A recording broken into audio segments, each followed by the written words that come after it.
Shalom dan salam sejahtera. Bacaan Renungan Harian 10 Jun 2026, Rabu. Tema, agar kita tidak lupa.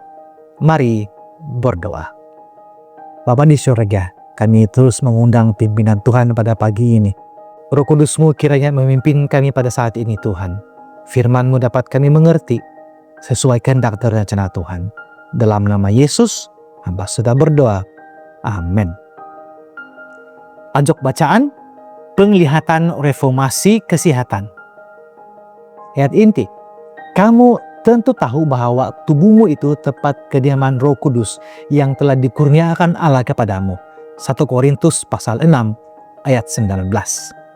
Beberapa hari lalu kita telah perhatikan bahwa kebenaran itu bersifat progresif dan Tuhan memimpin umatnya langkah demi langkah. Begitulah halnya dengan reformasi kesehatan.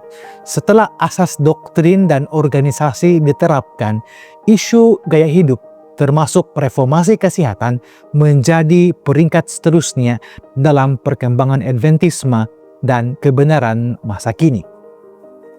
Pada 6 Jun 1863, hanya 15 hari selepas penubuhan General Conference Seventh-day Adventist, Ellen White menerima salah satu penglihatan yang paling berpengaruh sepanjang pelayanannya.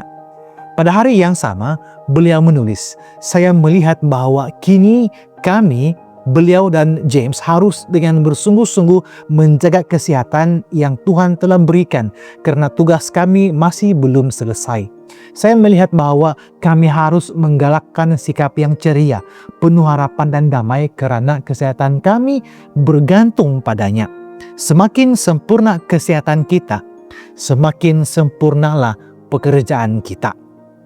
Kita tidak boleh menyerahkan penjagaan diri kita sepenuhnya kepada Tuhan sambil mengabaikan apa yang telah Dia tetapkan untuk kita jaga dan pelihara. Adalah tidak selamat dan tidak menyenangkan hati Tuhan apabila kita melanggar hukum-hukum kesehatan, kemudian berdoa agar Dia menjaga kesehatan kita dan melindungi kita daripada penyakit, sedangkan cara hidup kita bertentangan dengan doa-doa kita sendiri.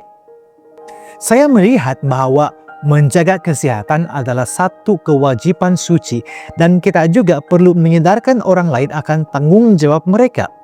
Kita mempunyai tanggung jawab untuk bersuara, untuk menentang segala jenis kecenderungan yang berlebihan, keterlaluan dalam bekerja, makan, minum, dan penggunaan obat-obatan, dan kemudian menunjukkan kepada mereka obat agung daripada Tuhan.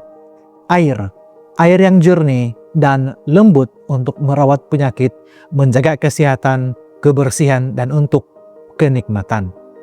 Meskipun nasihat ini bersifat pribadi bagi James dan Ellen, ini juga berlaku bagi gereja secara keseluruhan. Saya melihat tulisnya bahwa kita tidak seharusnya berdiam diri berkenaan hal kesehatan, melainkan harus menyedarkan pemikiran tentang perkara ini. Dan benar, Ellen berusaha membangkitkan kesadaran ramai orang. Sejak saat itu, pelayanan tulisannya banyak tertumpu kepada keperluan dan kewajiban untuk memelihara kesehatan serta cara melakukannya. Dan waktunya sangat tepat. Suaminya berada di ambang serangan angin Afmar yang akan melemahkan pelayanannya sepanjang hayat.